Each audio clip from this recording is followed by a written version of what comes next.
Levítico capítulo 12. A purificação da mulher que dá à luz.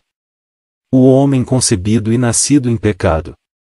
Esta pequena parte do livro de Levítico dá-nos, segundo a sua forma peculiar, a dupla lição de a ruína do homem e o remédio de Deus. Mais ainda que a forma seja peculiar, a lição é distinta e impressionante e é, ao mesmo tempo, humilhante e consoladora. O efeito de toda a Escritura, quando diretamente explicada à nossa alma pelo poder do Espírito Santo, é produzir em nós o abandono próprio do ego para nos entregarmos a Cristo. Onde quer que observamos a nossa velha natureza, e seja qual for a fase da sua história em que a contemplarmos, quer na sua concepção quer no seu nascimento, ou em qualquer ponto ao longo da sua carreira, desde o berço ao túmulo, e descobrimos o duplo selo da debilidade e contaminação. E isto que muitas vezes se esquece no meio da ostentação e pompa, das riquezas e esplendores da vida humana. A imaginação do homem é fértil em expedientes para encobrir a sua humilhação. Procura de diversas maneiras adornar a sua nudez e revestir-se da aparência de força e glória. Mas é tudo inútil. Basta pensar na sua entrada neste mundo, pobre e débil criatura, ou quando sai dele para tomar o seu lugar entre a leiva do vale a fim de ter a convincente prova de que nada valem o seu orgulho e a vaidade de toda a sua glória. Aqueles cuja passagem por este mundo tem sido iluminada por aquilo a que o homem chama glória entraram nele na nudez e debilidade e retiram-se dele pela enfermidade e morte. Mas isto não é tudo. Não é só a fraqueza própria do homem que o distingue ao entrar nesta vida. Existe também o pecado. Eis que, diz o salmista, em iniquidade fui formado, e em pecado me concebeu minha mãe, Salmos 51 verso 5. Como seria puro aquele que nasce da mulher? Hífen, Jó 25 verso 4. No capítulo que estamos analisando vemos que a concepção e o nascimento de um varão implicava 7 dias de contaminação cerimonial para a mãe, com 33 dias de separação do santuário, e que estes períodos eram duplicados no caso do nascimento de uma fêmea. Não haverá nisto nenhum ensino ou podemos ler isto sem aprender uma lição humilhante? Não nos ensina, em linguagem compreensível, que o homem é impuro e para ser purificado carece do sangue da expiação? O homem pode persuadir-se que tem capacidade para efetuar a sua própria justiça. Pode alardear inutilmente a dignidade da natureza humana. Pode dar-se ares de altivez e assumir arrogância à medida que passa pelo palco da vida, mas se quiser meditar sobre o curto capítulo que nos ocupa, o seu orgulho, a sua vaidade, dignidade e própria justiça se desvanecerão prontamente e, em seu lugar, poderá encontrar a base sólida de toda a verdadeira dignidade, assim como o fundamento da justiça divina, na cruz de nosso Senhor Jesus Cristo. A mancha perfeitamente lavada. A sombra da cruz passa por nós neste capítulo sob um duplo aspecto.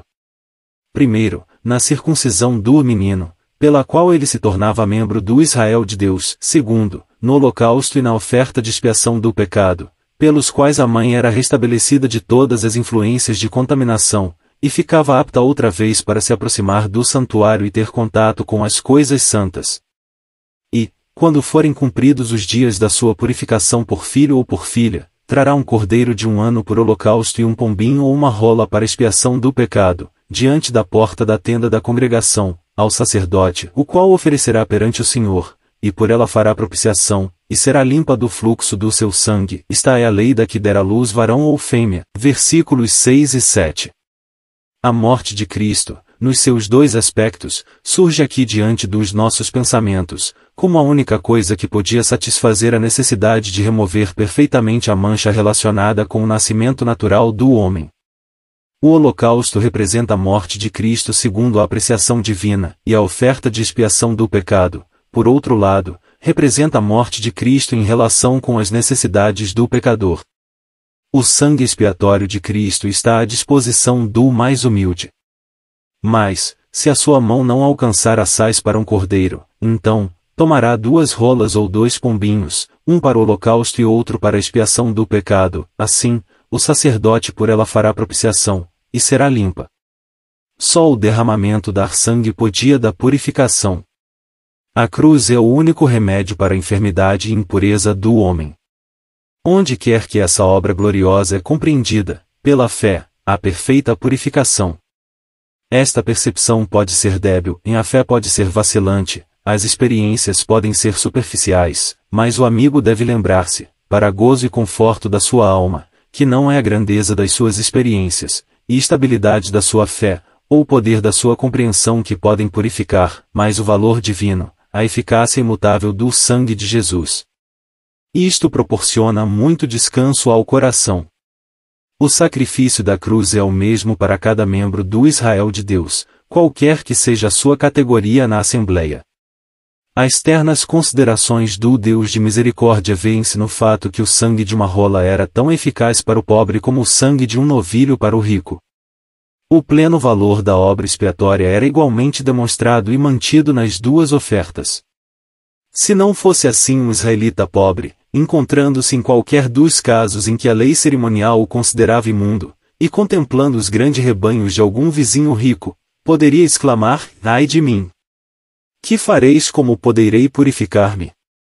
Como poderei reocupar o meu lugar e readquirir os meus privilégios na Assembleia? Não tenho rebanhos nem manadas. Sou pobre e necessitado. Porém, bendito seja Deus, este caso fora previsto. Um pombinho ou uma rola eram suficientes. A mesma graça perfeita e admirável mostra-se com esplendor no caso do leproso, no capítulo 14 do nosso livro. Porém, se for pobre, e a sua mão não alcançar tanto, tomará e uma das rolas ou um dos pombinhos, conforme alcançar a sua mão. Do que alcançar a sua mão. Esta é a lei daquele em quem estiver a praga da lepra, cuja mão não pode alcançar o preciso para a sua purificação. Versículos 21, 30 a 32. A graça vai ao encontro do necessitado onde quer que ele esteja e na condição em que o encontre. O sangue expiatório está ao alcance do mais humilde, pobre e débil. Todos os que precisam da graça podem tê-la. Porém, se for pobre, que há de fazer? Será posto de lado? Oh, não! O Deus de Israel nunca trataria assim com os pobres e indigentes. Há ampla provisão para estes nas bondosas expressões, conforme alcançar a sua mão. Do que alcançar a sua mão. Graça admirável. Aos pobres é anunciado o Evangelho. Ninguém pode dizer: o sangue de Cristo não está ao meu alcance. A todos se pode perguntar: querias que estivesse ainda mais ao teu alcance e faço chegar a minha justiça, diz o Senhor. Isaías 46 verso 13. Até que ponto a faz chegar? Tão perto que é para aquele que não pratica, mas crê naquele que justifica o ímpio. Romanos 4 verso 5. A palavra está junto de ti. A que distância? Tão perto que se com a tua boca confessares ao Senhor Jesus, em teu coração, creres que Deus o ressuscitou dos mortos, serás salvo. Romanos 10 verso 9. O mesmo se verifica neste tocante belo convite: o vós, todos os que tendes sede, vinde às águas, os que não tendes dinheiro. Isaías 55 verso 1. Que graça incomparável brilha nestas expressões: o que não atua e os que não têm dinheiro. São tão conformes à natureza de Deus como opostos à do homem. A salvação é tão livre como o ar que respiramos. Fomos nós que criamos o ar? Fomos nós quem combinou os elementos que o compõem? Não, mas desfrutamo-lo e, usando-o, podemos viver e atuar para aquele que o criou. O mesmo sucede no caso da salvação. Recebemo-la sem nada termos feito. Dispomos das riquezas de outrem, descansamos na obra consumada por outrem, e, além disso, é desta maneira que podemos trabalhar para aquele cujas riquezas gozamos e em cuja obra descansamos.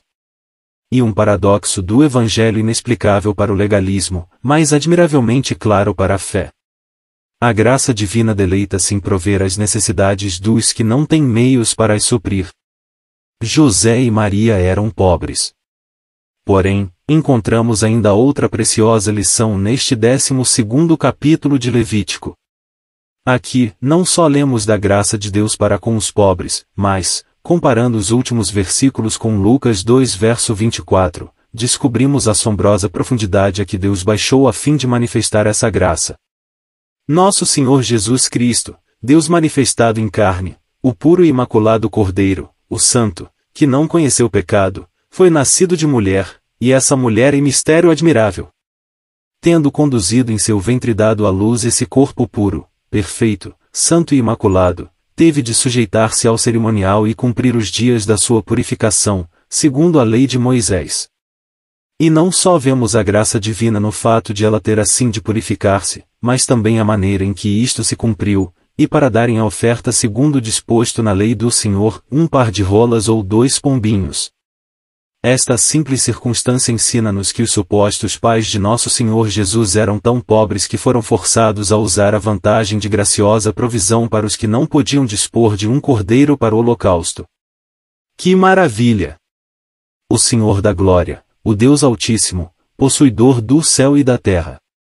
Aquele a quem pertencem as alimárias sobre milhares de montanhas, Salmos 50 verso 10, sim, a riqueza do universo, e surgiu no mundo, que as suas mãos haviam criado, nas limitadas circunstâncias de uma vida humilde. Na economia levítica havia provisão para os pobres e a mãe do Senhor Jesus aproveitou-o dela. Na realidade, há nisto uma profunda lição para o coração humano.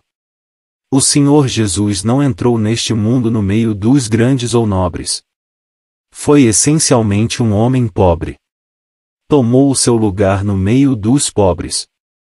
Porque já sabeis a graça de nosso Senhor Jesus Cristo, que, sendo rico, por amor de vós se fez pobre, para que, pela sua pobreza, enriquecesseis, segundo Coríntios 8 verso 9.